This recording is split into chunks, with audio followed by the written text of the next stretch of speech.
Hello, everybody. Welcome back to another episode of the Ramos Law Difference Makers podcast, where I, your host, Dr. Jim Hoven, get a chance to do something that so few people do, and that's talk to amazing people do amazing things every single week, and then I get to share that with you. So today, no exception. This guy is an incredible talent, a wonderful marketing genius in my impact or impact in our business, and from my estimation, this guy has done some incredible things for us personally that I had to ask him and almost beg him to say, man, come on, share some of these ideas with us.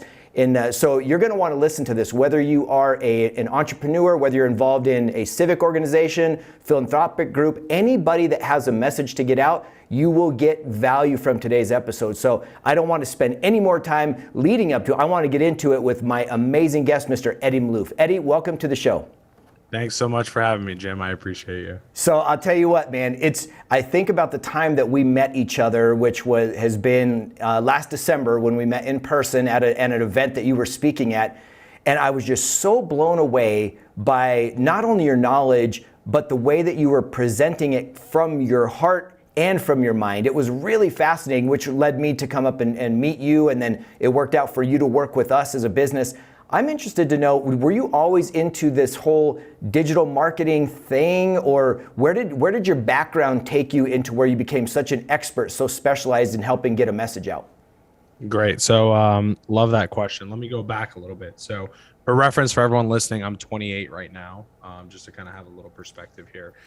When I was in college, which was 10 years ago, essentially at this point, no one knew how to do like Facebook online marketing. It wasn't a thing. You couldn't like run ads. You could only like post stuff. And I spent days in my dorm room learning how to run ads on these platforms because there was no videos, there's no blog, like no one had any info. It didn't exist. It was like this hidden thing that Facebook did, and only like a brand like Coca-Cola could come spend $1 billion with them. And that was kind of the only person that could play the game. And so I went out of my way to learn. I remember my first ad took me 14 hours to make. Now I make them in seconds. But I got really into it and I started experimenting with my family's businesses. Long story short, I essentially started trying to open my own business. And while doing so, I started working for a gym. I figured that was like the best job that I could work, where I didn't feel like if I left, because I knew I had an exit to go start my own thing. I knew if I left that business, I wouldn't like impact them in a very negative way. Whereas if I went to another company, I became a big part of it, and then I left, I think it would hurt them. And I was always very conscious of doing kind of the right thing. So I worked in this gym, Lifetime Fitness. It's a pretty big company. In 30 days, I became the #1 salesperson in Canada and the United States, which was pretty cool. And in 120 days, they asked me to be their regional manager. So at this point, I'm 21. They offered me a $160,000 position, which is very hard to turn away as a 21-year-old, you know what I mean? But I just felt like I tapped my knowledge potential. I was always focused on knowledge, not earnings. And I still am, obviously, with the fact that I have to pay for my wife and kids, but I'm always trying to grow as quickly as possible mentally, because that's something that no one can ever take away from me. And so I felt like I just wasn't going to grow much more mentally in this position. And so what I did was I left. I said, let me think on it. I went to lunch. I called my father and I said, hey, listen, I think I can do a lot of marketing stuff that I've learned for your business. I think I can make a big impact. How much can you pay me? And I was like, this is what I just got offered. And he was like, take a guess, Jim, take a guess. How much do you think? I'd say 50,000. Half of that. So he's like, true family love. He's like, I can't afford more than $2,500 a month right now for you. I was like, how about this? How about we do $2,500 a month and 20% of all the increase in profit I bring to the business? So if we bring 50,000 more next month, you give me 10. He goes, deal, let's do it. So I went back. I told them I declined the offer, and I'm putting in my 30-day notice today. Obviously that was a shock. They just offered me like an extremely high paid position no one ever says no to, and I did. And it was because not of money, but because of mind. You know what I mean? I went with my father. I took a company that was around for 6 years, that was pretty stagnant, and I doubled it in a matter of 6 months. Doubled the revenue, doubled the profits, turned the whole thing around. And since then, I basically took it from freelancing, other people doing it for other people, and then eventually I said I want to play big. I want to make a bigger impact. I want to like move the world. I don't just want to like make money for myself, which I learned at that point I could make money. That wasn't an issue anymore. And that's when I basically started my company and started hiring. And fortunately now we're about 92 employees. So slowly making a difference. Man, that is impressive. So let me rewind now to where you rewound to, which is in your college days. Were you studying marketing, or what were you studying that you started playing with Facebook ads or the different ads in your dorm room? Yeah, so this is a cool story. I'll get into. I kind of skipped over this because I don't want to get too into it, but now that you asked, I have a really cool story here, and I think hopefully someone listening can understand the ceiling of life that you can achieve. So when I was in college, I learned marketing mainly for my own self. I was actually originally going to become an attorney, and then I was like, but you have to kind of. I realized that it didn't matter what your normal major was as long as you went to law school. So I learned marketing because I thought that was a skill that I needed to learn. Unfortunately, the curriculum for marketing was extremely outdated at the time because social media and all these things were introduced, and they weren't introduced into the curriculum. So I went out of my way to learn them. In the process of college, I had a huge physical transformation. I lost like 100 pounds. I became super fit and in shape. And so I became obsessed with fitness and getting people in shape and helping them make the same change. So I was like, you know what? I'm from the Middle East in Beirut. This is like pre-Dubai being this huge place, right? Dubai was just kind of starting to build buildings and become a big deal 10 years ago. And I looked at all these countries, and all the supplements and the nutrition and all these things that they were putting in their bodies were horrible because people were manufacturing them there, and they were beating around the bush or around the corner. They were cutting corners and like putting ingredients they shouldn't. And so I was like, let me go get the biggest brands in America that are successful and have really good product lines, and let me bring them to the Middle East. And so I basically developed a 25-page marketing plan. I did market research. I mean, I went deep. I was like, this is gonna work no matter what. I went to a conference with where all the big brands goes in Las Vegas in September. I skipped an exam to do so, and my professor failed me until I'll tell you at the end of it what happened. He gave me a 0. He said, "You can't miss this." I said, "I have to. This is my career. Like, this is why I'm here." He's like, "No." He gave me a 0, so which would have failed me in the class. But I went to Las Vegas, and I had a list of all the people that I wanted to talk to. Some I was able to book meetings with, and some I wasn't because I was just a nobody. So I spent this whole week. I mean, the Las Vegas Convention Center is huge. I spent the whole week finding where their rooms were, because they have their rooms where they meet with their vendors. And I stumbled accidentally into their room. And that week I signed the top 15 brands in America to a 2-year exclusivity to distribute in the Middle East as the sole distributor because of my marketing plan that I put together. They all read it, and they were like, this is serious. This kid knows what he's doing, and we want to work with him. So I got into fitness. That was my kind of first business that I started. And I came back and I gave him all the contracts, and I said, "Look, this is what I did instead of the exam." And he gave me 100. Whoa. So that's why I got into marketing. And that's eventually why I worked in the gym, because I knew I was going to step away and do my own thing. Long story short, there was a lot of corruption in the country, and I really went through a lot over a year and a half trying to get it into the Middle Eastern countries. But these people were making so much money there that they were stopping me from coming in at all costs. And I just eventually was like, I don't want to get into a business where I feel like someone can restrict me so quickly without my control. And I shut down that business a couple of years later, and that's when they offered me a promotion. So. Man, that is powerful. And in your marketing plan, that 25-pager that you did, was that all revolving around the new digital thing that you had done, or was it other stuff too? It was all digital. It was all stuff that like they knew was the future. I even like did research on the list of influencers in these markets that were important for us to capture. And I already went out of my way to have those conversations with them and make sure that we were aligned and they were on board to be the influencers for our brand to push these products. And so like, I mean, I went through everything, all the competitors, all the market, like what the actual availability of market was, what the growth rate of gyms and fitness was in these areas. And now, 10 years later, Dubai, Saudi Arabia, all these Middle Eastern countries are considered bodybuilding hubs. Those people are the ones coming to America and winning all our bodybuilding and gym and fitness competitions. So I was definitely right about the market growth and everything there. Just unfortunate, that there's a lot of corruption there, and it made it a little Well, difficult. I'll tell you what, why you say unfortunate for them, fortunate for us, and so many other people who have gotten to basically be blessed and have their lives changed by your skills. I want to tell you a story now, since you brought one up about how you got to meet some of these people with some with no appointments. That's how I met you. I knew I wanted to, and I haven't told you this, I knew I wanted to contact you after you had given that amazing presentation. I had seen you on video once before from our mutual friend, Ali. I had, kind of seen some video stuff from him and then saw you. And I was walking out of the bathroom while you were walking in, and I'm like, there's my guy. I'm just going to be waiting until he comes out.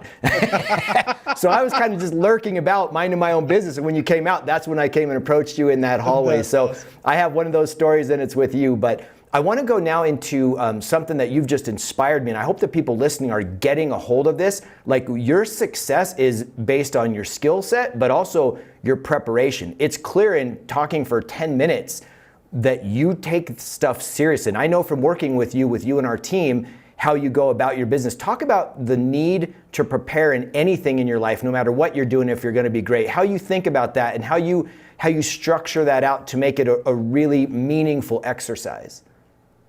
Yeah, so I'll tell you this. In my business, we have 5 core values, and one of them is hard work beats talent, but planning beats hard work. And I live by that as well. And I do whatever I can down to even my week, right? I spend my Sunday evening planning my entire week. And the weeks that I don't do that, there's a clear difference in performance and execution and even just vision of where I'm trying to finish my week at, as opposed to the weeks where I planned before. And so across the board in my life, I try to plan as much as possible. Now, being transparent with you, I've gotten to the point in my life, just based on my communication skills, my leadership skills, and even my confidence in what I'm saying, that I don't necessarily need to prepare anymore for a lot of things, because I know I can consume things and put out solutions much quicker than I used to. Obviously, in the beginning of my career, I had to prepare a lot more for certain things. Now, just to give you an example, I'll be in a room of 300 people, and they'll come to me, they'll be like, hey, we lost one of our speakers, could you go up next in 20 minutes? And I'll be like, sure, no problem. And I won't need to prepare because of the confidence that I have from my experience at this point. And I feel like over time, the more experienced you are, the less you'll have to prepare, and the more you can, I guess, just improv things in life. But definitely at the beginning, my success all came from preparation. Even when I was the #1 sales guy in a gym company, which doesn't sound like a crazy feat, but when you're competing against a few thousand sales reps and you're just this new guy on the block and you're winning at the first month and they have a huge book of business, it's pretty big. And the only reason I did that was because I was more prepared every day. Every single day I had my tasks set up. I knew exactly when I walked in the morning, I could look at my computer and know the 60 things that I had to do today, where everyone else was kind of like walking in. Hopefully a call comes in. Hopefully someone walks in the door. Hopefully this. And I think more important than being prepared, for me, it's understanding that you are responsible for everything that happens to you. And the more that you understand that and you stop blaming other people and you take accountability for yourself and you understand that this is on me 100% if this goes wrong, or if I don't get it, I could have done something better to do so. That's kind of the shift for me, because all these people are like, oh, we don't have leads coming in. And I'm like, oh, if we don't have leads coming in, I need to spend my time going and getting leads, because I'm responsible for my own income at the end of the day. So I think just more the principle of like, you are responsible for everything that you're doing, and not blaming it or putting it outwards onto other people, I think is a very important principle that I live by. Kind of like why I stumbled into these rooms, right? I was like, sure, I was prepared and I had my plan, but if I didn't really believe that I could do it and get in there and actually execute these things and talk to these billionaire owners as if I was an equal to them at the table, I wouldn't have gotten those deals, even with the preparation.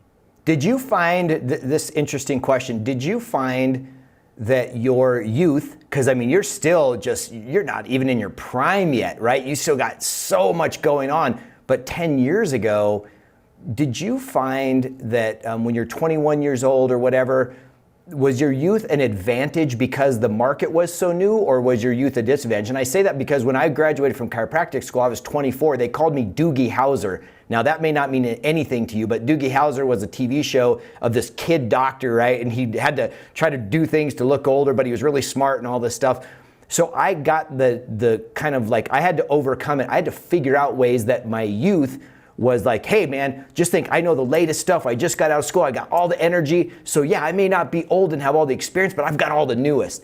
Now in the age of digital, what do we always say? You know, now in my mid 50s, I'm like, when something doesn't work electronically or visually or digitally, I'm like, I need to call someone young. Was that an advantage or disadvantage for you as you were going through this process? It was actually the timing of everything. I actually reflected on this a few months ago. Was actually a huge disadvantage to me. My company would be much larger had I been slightly earlier in time or slightly later in time from the time everything happened, because these social media platforms, aside from Facebook, like Instagram, Snapchat, were mainly getting big when I was in college. And when I was in college, my focus wasn't necessarily on those things. Had I been in high school when those things got big, just an example, I would have had much more free time to explore and dig deeper and understand what that ceiling looks like. And vice versa. Had I been older and post college and like in the financial mindset of like, I need to make money, I need to grow a business, etc., I think I would have approached it differently as well. And so I actually reflected on this. I think I got in at the worst time, and just because of who I was, right, in college, as opposed to like who I was in high school or after. And I think that was a disadvantage. But again, I only blame myself for not recognizing the opportunity that it was and having pushed on the gas a lot harder. Because every year with these social platforms, right, demand is up, but supply is up way more as well. And it's disproportionate. So every year it gets more expensive to play. Results get harder to get. Things become more competitive. Whereas if I had the mental clarity to understand at the time what an opportunity it was when I could spend $1 and make 100 every single day, I could spend 1,000 and make 100,000 that day. Had I understood how ridiculous that was, I would have pressed the gas a lot harder. Whereas now people will, they'll do whatever it takes to get a 2 times return or 3 times return on their money. Back then I was getting 100 times return and it was like unheard of. And I was like, oh, this is cool. Like everyone does how fun. Yeah. Did you always, Eddie, have this sense of urgency and this sense of excellence and driven by purpose? Or was this something that you had gotten from family members or mentors? I notice a lot of the books that you have behind you, you and I have talked about some of them. We share them in common of things that we love and that you read. Where did all this come from? By nature, nurture, or both? Both. So I'll tell you 2 things in my life that I can definitely account and say these are things that pivoted how I think. And they will definitely be something that I will try to apply to my children as well. Number 1, my father is an entrepreneur. And growing up, I thought he was like the richest guy on earth. Now that I'm older, I've surpassed him already. And that's not a bad thing necessarily. I've just had different resources where he came from a different country. They barely had phones. I'm growing up in a world of information. But I wouldn't go on spring breaks in high school. I would work with him. He had a flooring company. I would do sales for him. I would help keep track of finances. I started learning these hard skills that are necessary in the workforce by working with my dad, going and installing carpet. It built work ethic. It also built a hate towards it because all my friends are on the beach and I'm sitting here installing carpet. But in that process, something that was important is my father. I see other dads, and when their kid can't solve a problem, they tell them the solution. My father always asked me what I thought the best solution was. He said, why do you think that is? Or how would you do it? And so it challenged me to problem solve to a point where he started putting me in like very intensive problem solving competitions nationally, where I would go and it would be like 5 hours for 3 questions. And you would have to like solve very critically how to do so. So I give my father majority of the credit for where I'm at today. That's number 1. Number 2, when I was in college, and I know it's frowned upon a lot, network marketing, just in general, like pyramid scheme type stuff is what people call it. I got involved in that, and that was transformational for me because it was the first time, especially in a university setting, where the people surrounding me weren't just trying to get good grades or weren't just trying to party. It was people who were trying to learn, grow, and educate themselves further. And it was the first time I was exposed to like the concept of like personal development. Like there's books out there, there's people out there that are teaching concepts that you can't learn in the formal education system. And it's necessary for you to go seek and nurture, as you were saying. And so from that point on, I was 17 years old till now, I've become obsessive with learning, educating myself. I mean, I have spent, this is a ridiculous number, but I've spent $50,000 for one day with someone just to go spend like 6.5 hours with them, because that is how much I seek knowledge and growth. I know that 50,000 eventually will come back, but what he told me and taught me has made millions of dollars of an impact on my life as opposed to that. And my father thinks I'm a lunatic. I remember my first time I paid $3,000 to go spend a day with someone one time. And my father was like, okay, like this is a waste of money. You're going to fly to California. You're going to do this and that. And I was like, no, I think I'll get something out of it. And it's funny to see it transform from 3,000, which was like everything I had, to now just wiring people $50,000 for a day with them. So amazing. Do you have some favorites that you would like to share with people? Because this show is about making a difference. And in my life, I know that I found personal development right after graduating from chiropractic school, again, 24 years old. And my first person was Tony Robbins. And Tony Robbins kind of led to Jim Rohn because that was his mentor. And I've spent lots of time, lots of resources consuming this material. John Maxwell, all these people I find fascinating. Now I've kind of gone on to podcasts along with reading, and so I have all my favorites. Is there some people that you would recommend for people to maybe check out and look at to help their lives move in the same direction yours is going? I definitely think at a beginner level, Jim Rohn is a really good one. Bob Proctor, who recently passed away, is an amazing one.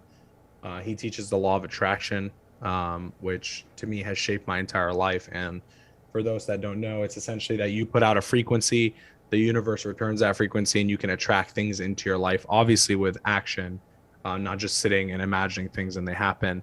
But this is how I got my wife, long story, but I attracted my wife into my life. I saw her one time. I obsessed over her. I said, I just need one more chance. And in a random country with millions of people, she happened to, in a place of 10,000 people, a week later, she sat right next to me at a table. Wow. Like, it doesn't. So like in general, in my entire life, even having certain things, speaking on stages, etc., I think like the law of attraction has really, I 100% believe things. And when I do, like, I don't waver on that thought. And I believe that these things are possible. And due to that, it's definitely created a butterfly effect in my life. But I think those are two people that are good to start with. And as you grow, you become more selective. So those people, I think, are really good at teaching broad general concepts like law of attraction, sowing seeds, like simple things that help you understand the long-term game of life and how you need to grow into it.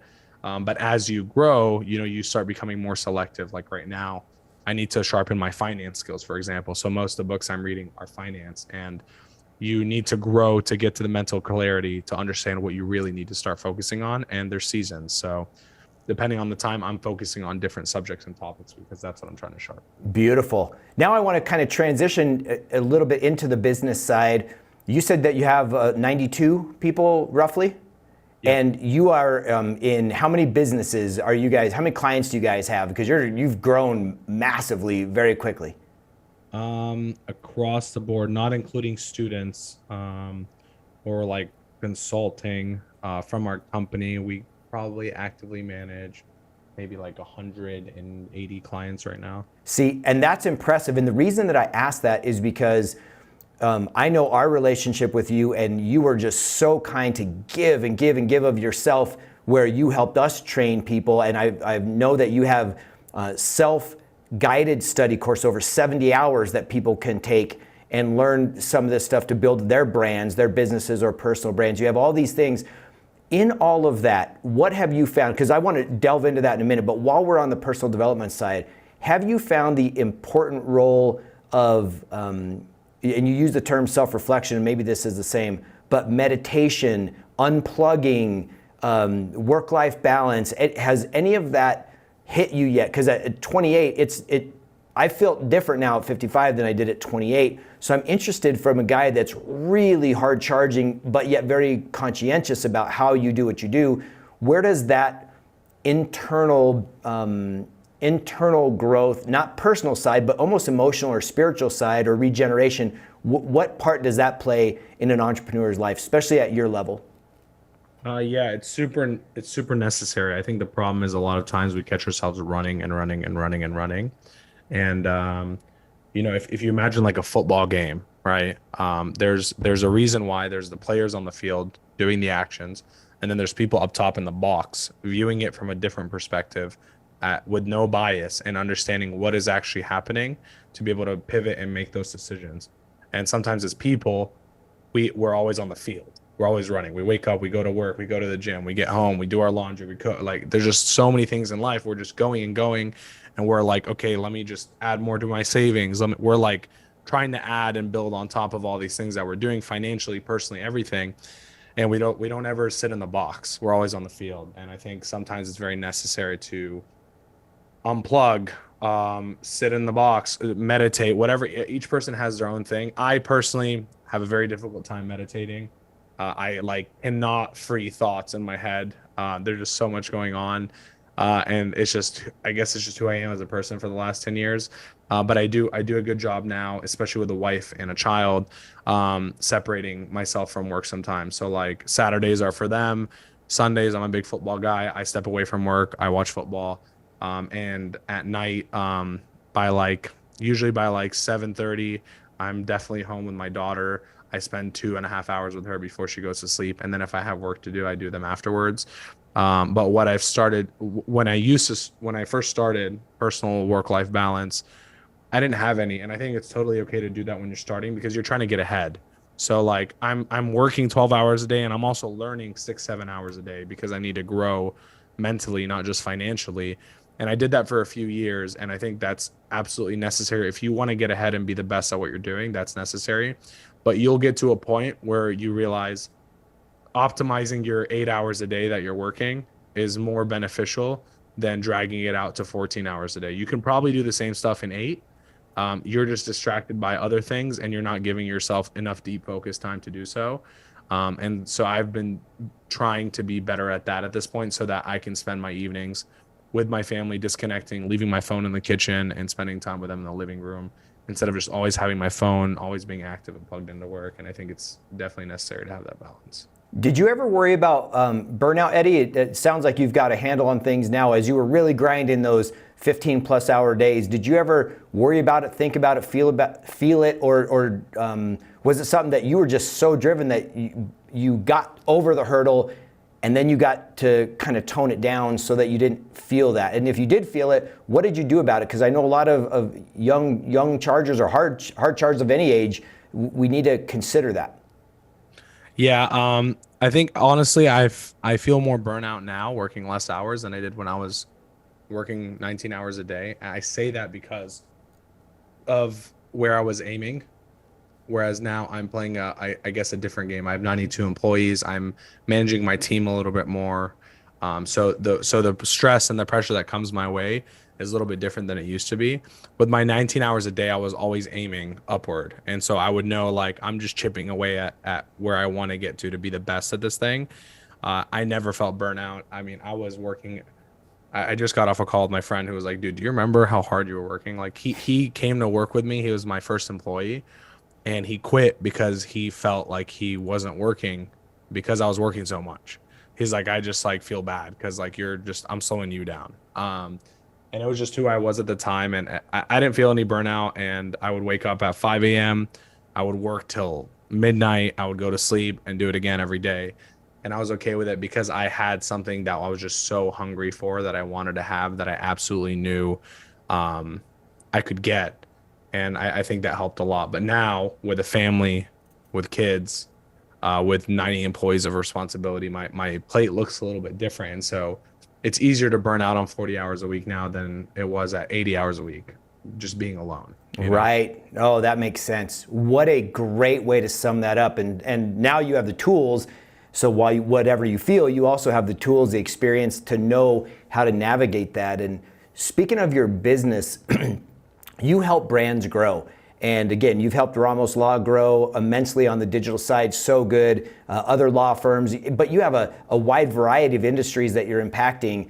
And when you go about getting a client and they say, man, I want to grow, you get their goals, you understand what they're trying to do, to me, this is all about storytelling. And I want you to correct me if you have different thoughts here, but you have a way of deciding a story for someone. Describe what, if someone wants to build their brand, again, whether it's a business or whether it's their civic group or their nonprofit or whatever they are that they want to get the word out, what are some of the main concepts that you guys as a company, as a big player in this industry, what is it that you look at, or what should those people know as they're trying to develop their brand and their strategies? I think that a big mistake, the number one mistake I see when people are telling their story, their brand, it's all about them.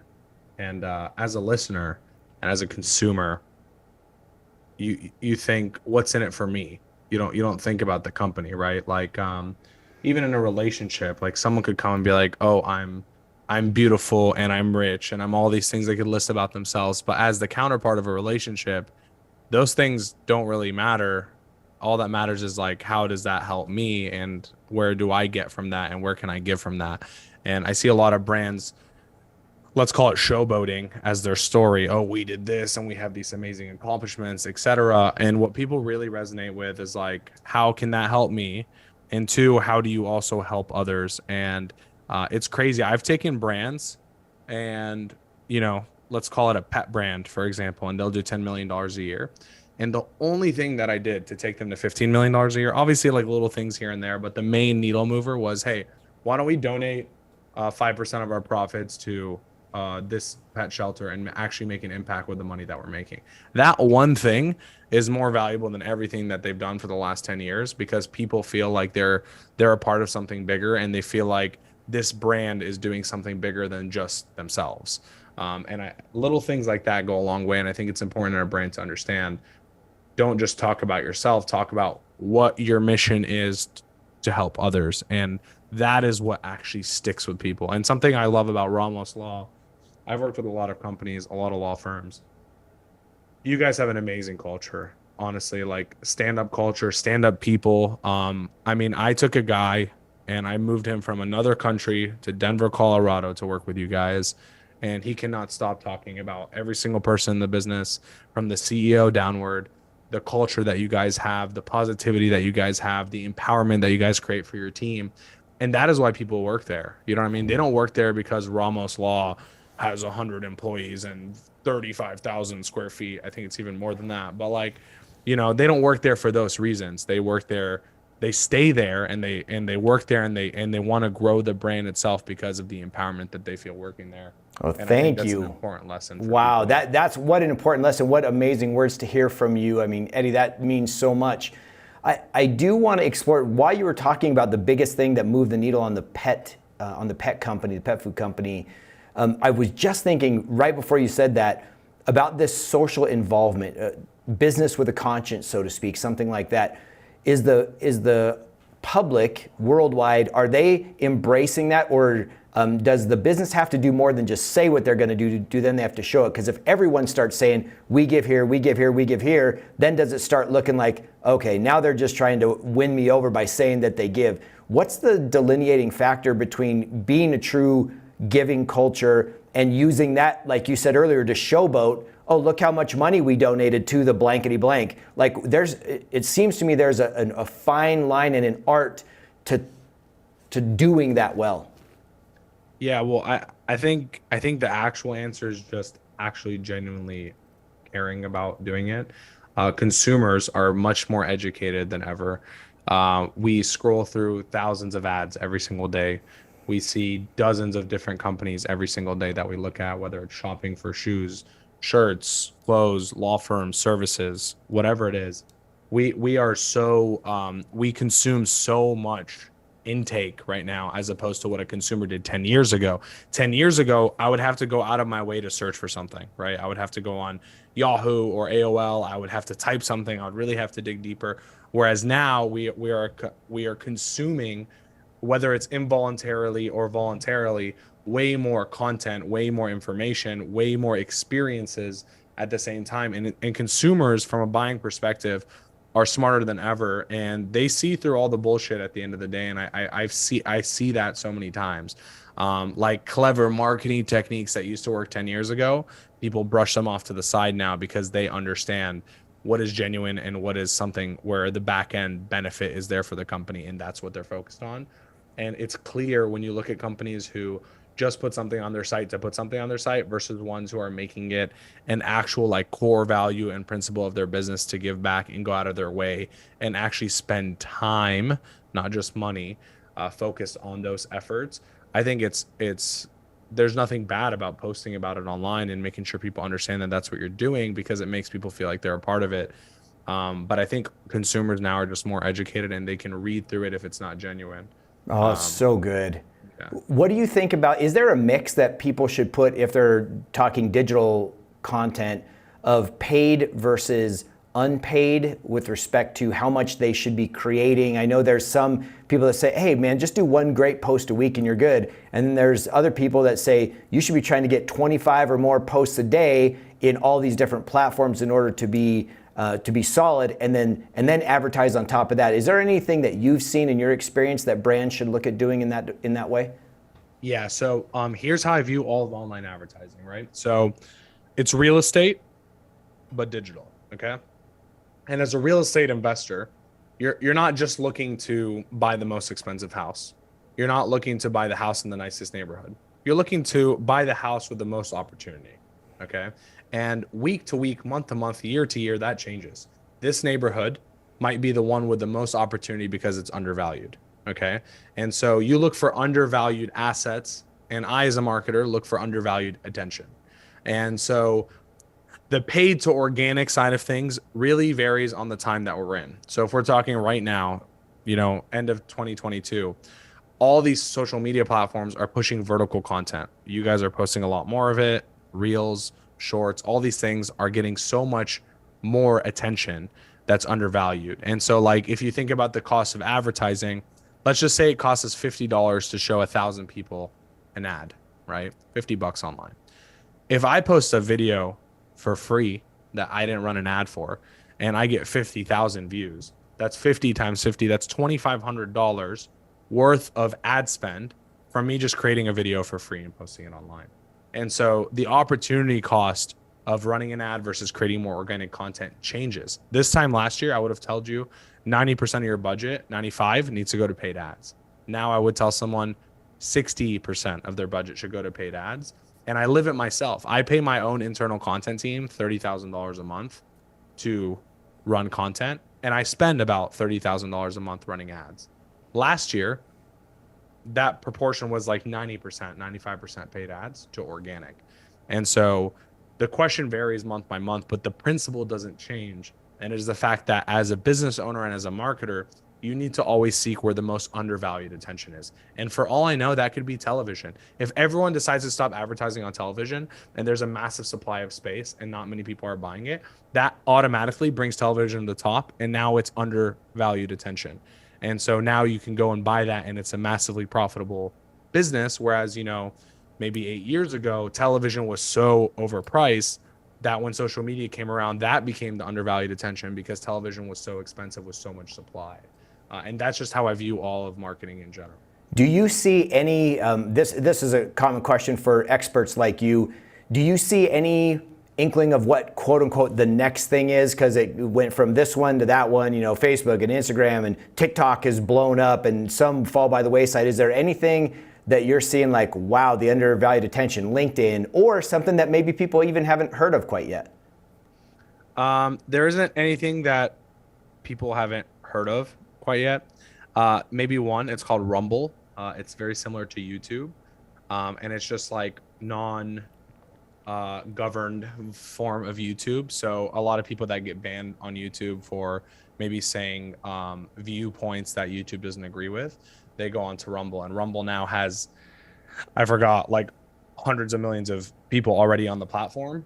That's a pretty cool one. But in general, right now, this is how I look at it. Every consumer, whoever it is, has an average of maybe 2 to 4 hours a day that they're spending on consuming content. Every day, there's proportionally way more content being made. It's now easier than ever. It used to be you have to film a commercial. Now it's you pull up your phone, you shoot a video, and you upload it, and that's a piece of content. Now you're competing with everyone, and you're on the same playing field. And basically what I'm trying to say is right now, vertical content has a lot of attention and platforms are pushing it. And so anything from TikTok to YouTube to Instagram, all these platforms have their own vertical content. That is where the opportunity is right now. But if someone has 2 to 4 hours a day and they're spending 10 seconds watching your video, it's not really that impactful, right?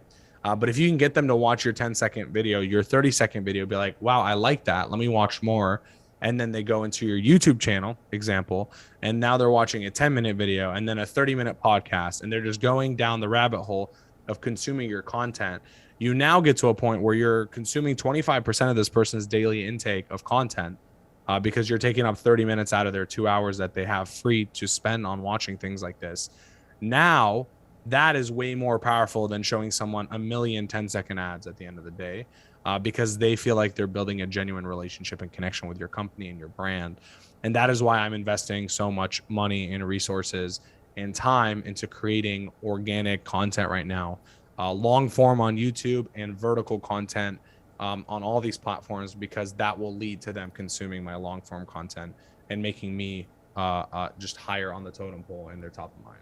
Do you think, Eddie, that especially if we're just looking at you and your business, is it important, number one, or not important?